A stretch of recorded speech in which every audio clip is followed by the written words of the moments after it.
One day, it hits them. Not when you're crying, not when you're begging, but when you're gone and you're not coming back. And in that silence, something terrifying happens. They realize the one person who loved them without a mask is the one they pushed away. If this resonates with you, pause for a second and ask yourself, have you mistaken their silence for indifference when it might actually be the weight of realization? Share your thoughts below. Your story might help someone else feel less alone. The narcissist's illusion of control begins to crack in ways that are subtle at first, but psychologically destabilizing. Control is not just a behavior for them, it is the foundation of their emotional survival. They regulate their fragile self-esteem by managing how others see them and by orchestrating the emotional climate of their relationships. When they can predict your reactions, trigger your insecurity, withdraw and watch you chase, or charm you back into closeness, they feel powerful and safe. Control reassures them that they are superior, desired, and untouchable. But the illusion depends on your participation. It depends on you explaining yourself, defending yourself, forgiving them, or trying harder. The moment you stop engaging in that cycle, when you stop reacting, stop pleading, stop trying to decode them, the structure starts to wobble. They may not show it outwardly, but internally, something shifts. The script they relied on no longer works. The emotional levers they used to pull don't produce the same results.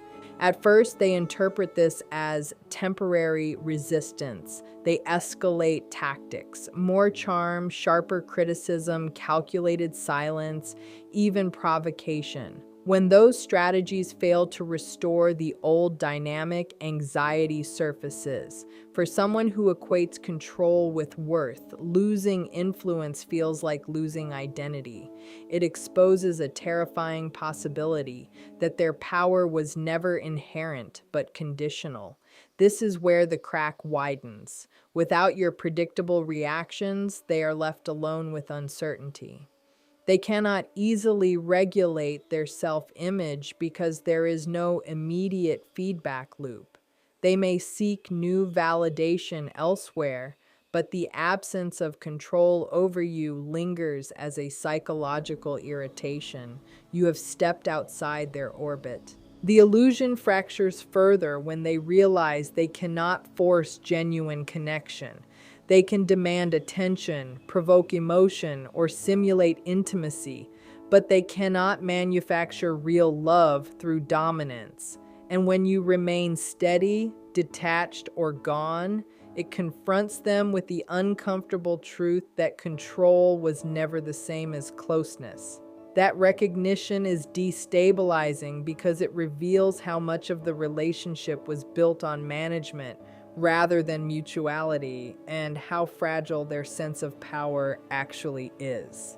The delayed realization of authentic love loss does not arrive in a dramatic epiphany.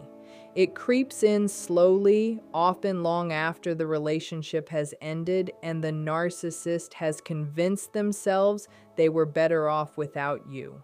In the beginning, they reframe the loss as freedom. They tell themselves you were too sensitive, too demanding, too complicated. They minimize what you gave because acknowledging its depth would require them to confront what they failed to sustain. At first, distraction protects them. New attention feels intoxicating. Compliments, flirtation, admiration, these create a temporary high that mimics connection. But stimulation is not the same as intimacy. Real love is built in the quiet moments, shared vulnerability, consistent support, the safety of being known without performance. That kind of love does not shout, it steadies, and steadiness is something they often misinterpret as boring or suffocating while they have it. The realization tends to surface in contrast. A new partner may admire them but not truly understand them. Conversations may feel engaging but lack emotional depth. Conflicts may escalate quickly because there is no foundation of patience and empathy. Gradually, comparisons begin, not always consciously. They may remember how you anticipated their moods, how you forgave missteps, how you offered reassurance without being asked. This awareness is delayed because during the relationship, their defenses filtered everything through ego. They focused on flaws, on perceived slights, on moments that threatened their superiority. Only in absence does the full picture come into view. Without the daily push and pull of control, memory softens the distortions. They begin to see that what you offered was rare. Consistency without manipulation, affection without calculation, loyalty without constant testing. The painful part is that by the time this recognition crystallizes, circumstances have changed. You may have healed, rebuilt boundaries, or emotionally detached. Their realization does not restore what was lost. It only highlights the gap between what was available and what they chose to damage. And that gap can feel far heavier than they ever expected. Ego versus vulnerability is the internal war that defines much of a narcissist's relational behavior. On the surface, the ego appears dominant, confident, self-assured, even grandiose. But beneath that exterior lies a deep fear of exposure. Vulnerability threatens to reveal inadequacy, shame, or emotional dependency, all of which feel intolerable to someone who has constructed their identity around strength and superiority. When real love enters the picture, this conflict intensifies. Authentic intimacy requires openness. It asks for accountability, emotional presence, and the willingness to admit fault. For most people, this is uncomfortable but manageable. For a narcissist, it feels like standing unarmored in a battlefield. The ego immediately moves to protect.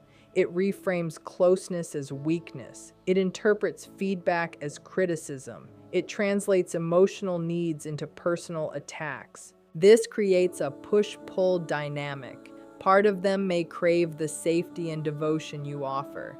They may enjoy being understood, admired, even cared for in moments of stress. But the closer you get, the louder the internal alarm sounds. Vulnerability whispers, "You are seen." The ego shouts back, "Regain control." That's when defensiveness surfaces. Sarcasm, withdrawal, devaluation, blame. The tragedy is that the behaviors meant to protect the ego are the very ones that sabotage connection. When they dismiss your feelings or refuse accountability, they temporarily soothe their fear of exposure. But they also widen the emotional distance. The relationship begins to erode, not because love wasn't present, but because the ego would not allow it to exist without dominance. Internally, this war is exhausting. Maintaining superiority requires constant vigilance. Any hint that you might see their flaws triggers a defensive reaction. Over time, they may not even recognize that they are fighting vulnerability. It simply feels like self-preservation. But the cost is intimacy. When the relationship ends or fractures, the ego may initially declare victory. No more discomfort, no more emotional demands, yet vulnerability does not disappear. It lingers in the silence, in the absence of the one person who was willing to see behind the mask and stay. And that is where the internal conflict becomes impossible to ignore. Narcissistic supply can never replace real intimacy because supply is about regulation, while intimacy is about connection. Supply is the steady stream of admiration, attention, validation, and even conflict that keeps the narcissist's fragile self-esteem stabilized. It functions like an emotional fuel source. When someone praises them, desires them, fears losing them, or competes for their approval, it reinforces their sense of importance. That reinforcement creates a temporary high, a feeling of certainty about who they are. But supply is transactional. It depends on performance. The narcissist presents a curated version of themselves, charming, accomplished, magnetic, and in return, they receive affirmation. The interaction is centered on image, not depth. If the admiration slows or the attention shifts elsewhere, anxiety quickly replaces confidence. That instability reveals the core problem. Supply must constantly be replenished because it never truly satisfies. Real intimacy operates differently. It is built on mutual vulnerability, emotional attunement, and consistency over time. It requires showing flaws without immediate fear of rejection. It invites accountability. It creates safety that does not fluctuate based on applause or criticism. For someone accustomed to supply, this kind of steadiness can feel unfamiliar, even threatening, because it cannot be controlled through charm or dominance. When a narcissist loses a partner who offered genuine intimacy, they often attempt to fill the void with new supply. At first, the novelty feels powerful. Attention from someone new can mask the absence of depth, but eventually the contrast becomes apparent. Supply provides stimulation, intimacy provides grounding. Supply excites, intimacy stabilizes. Supply flatters the ego, intimacy nurtures the authentic self. The difficulty is that without a well-developed sense of self, intimacy feels exposing rather than comforting. So they return to what feels manageable, performance and admiration. Yet in quiet moments, the emptiness persists. The new praise does not carry the same emotional weight as being truly known, and that is when the unsettling awareness emerges that all the validation in the world cannot replicate the security of someone who loved them beyond the mask. The moment admiration fades and emptiness sets in is rarely dramatic. It unfolds quietly, often after the excitement of a new connection has settled into routine. In the beginning, admiration feels intoxicating, compliments are frequent, attention is abundant, and the narcissist experiences that familiar surge of validation. This early stage mirrors the idealization phase they once created with you. High energy, high affirmation, high stimulation. It reassures them that they are still desirable, still powerful, still capable of attracting devotion. But admiration built on novelty has a shelf life. Over time, the intensity normalizes. Compliments become less enthusiastic. The other person begins to express needs, boundaries, or independent opinions. The dynamic shifts from pure adoration to something more balanced. For a narcissist who depends on admiration to regulate self-worth, this shift feels destabilizing. The emotional high they relied on begins to taper off. This is when emptiness creeps in. It is not simply boredom. It is a hollow sensation that the external validation is no longer filling the internal void. The conversations may continue, the relationship may appear intact, but the emotional impact is muted. Without constant reinforcement, their self-image starts to wobble. They may seek additional attention elsewhere, flirt for reassurance, or provoke drama to reignite intensity. What makes this moment significant is the contrast. When admiration fades, there is space. Space where distraction once lived. In that space, memories surface. They may recall the steadiness you offered, the depth of understanding that did not depend on performance. They may recognize that while admiration feels exciting, it does not create the same emotional grounding as authentic connection. The emptiness is uncomfortable because it exposes the difference between being praised and being truly known. Praise can be collected from many sources. Being known requires time, trust, and vulnerability. And when the applause softens, the absence of that deeper bond becomes harder to ignore. The stimulation that once masked insecurity no longer works as effectively, leaving them face to face with the internal void they have spent so much energy trying to outrun. Projection and blame are psychological defense mechanisms that protect the narcissist from confronting painful self-awareness. When a relationship begins to fracture or ends, the immediate instinct is not reflection, it is preservation of the ego. Accepting responsibility would require acknowledging flaws, harmful behaviors, or missed opportunities. For someone whose identity is built on superiority and control, that kind of admission feels intolerable. Projection allows them to disown their own shortcomings by attributing them to you. If they were emotionally unavailable, they label you as needy. If they were critical and dismissive, they accuse you of being too sensitive. If they feared intimacy, they claim you were overbearing. This reversal protects their self-image. It creates a narrative in which they are rational and justified, while you are the source of dysfunction. Blame works hand in hand with projection. It simplifies the complexity of relational breakdown into a single external cause. By convincing themselves that you were the problem, they avoid the destabilizing question of how their behavior contributed to the loss. This narrative can be repeated to friends, family, or new partners, reinforcing their version of events.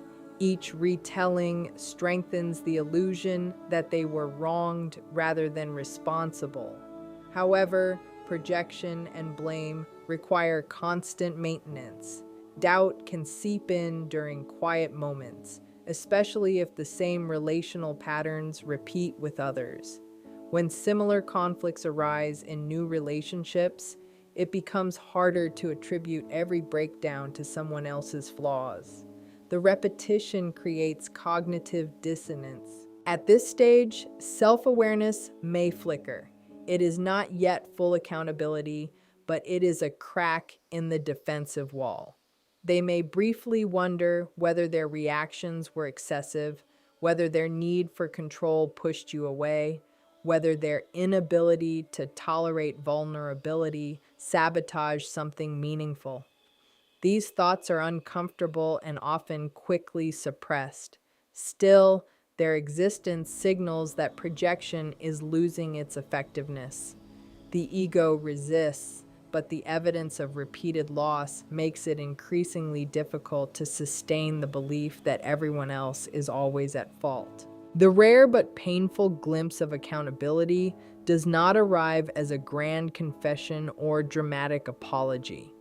It is often quiet, internal, and deeply uncomfortable. For someone who has spent years defending a carefully constructed self-image, even a small moment of self-recognition can feel destabilizing. Accountability requires acknowledging harm without immediately justifying it. It requires sitting with the idea that their choices, dismissiveness, manipulation, emotional withdrawal, contributed directly to the loss of something real. This glimpse usually emerges when external defenses weaken. Perhaps repeated relationship failures begin to look similar. Perhaps the silence from someone they expected to return stretches longer than anticipated. Perhaps the memory of genuine care contrasts sharply with the superficial nature of new connections. In these moments, the protective narrative, "it was all their fault," doesn't land as convincingly. Doubt slips through. What makes this painful is the collision between who they believe themselves to be and what their behavior reflects. Many narcissistic individuals see themselves as intelligent, desirable, even exceptional. Recognizing that they sabotaged a loving bond challenges that identity. It introduces shame, a feeling they work tirelessly to avoid. Shame is not just guilt over actions, it is a threat to the core self.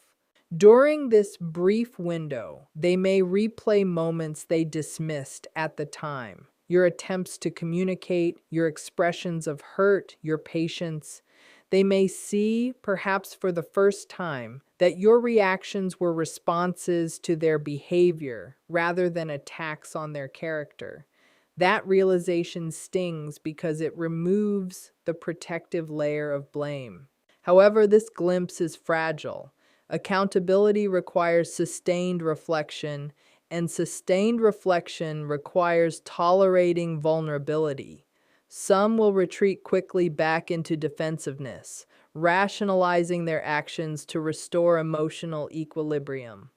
Others may sit with the discomfort longer, recognizing patterns they can no longer deny.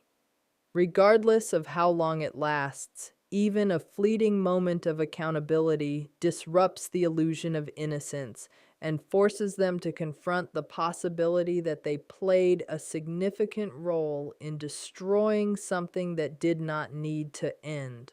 Their breaking point is rarely about missing you in the way you might imagine. It is not always about longing for your laugh, your presence, or even the relationship itself.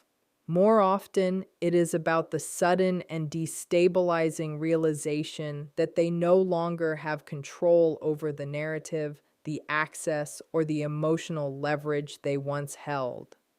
For a narcissist, control is intertwined with identity. It reassures them that they matter, that they are powerful, that they can influence outcomes. When that control disappears, it creates psychological freefall. When you stop reacting, stop explaining, stop chasing, you remove the reinforcement that sustained their sense of dominance. They may initially interpret your withdrawal as a tactic, assuming you will return once enough time has passed. But when it becomes clear that you are genuinely detached, emotionally or physically, the loss shifts from manageable to threatening. It is no longer about winning an argument or regaining attention. It becomes about confronting powerlessness. This is the deeper breaking point. They cannot provoke you into responding. They cannot charm you back into orbit. They cannot rewrite the story if you refuse to participate in it. The absence of control forces them into a position they avoid at all costs: uncertainty. They do not know what you think, whether you still care, or whether you have moved on. That ambiguity erodes the illusion that they are always in command. In that space, they may begin to recognize that what they truly lost was not just a partner, but influence over someone who once centered them. The relationship may have provided emotional security, but it also provided predictable validation and access. Without that access, they are left to regulate themselves without the external stabilizer they relied on. The pain intensifies when they see evidence of your independence, your growth, your resilience, your ability to thrive without them. It contradicts the belief that they were indispensable. And when indispensability collapses, so does the illusion of control that once defined their sense of power.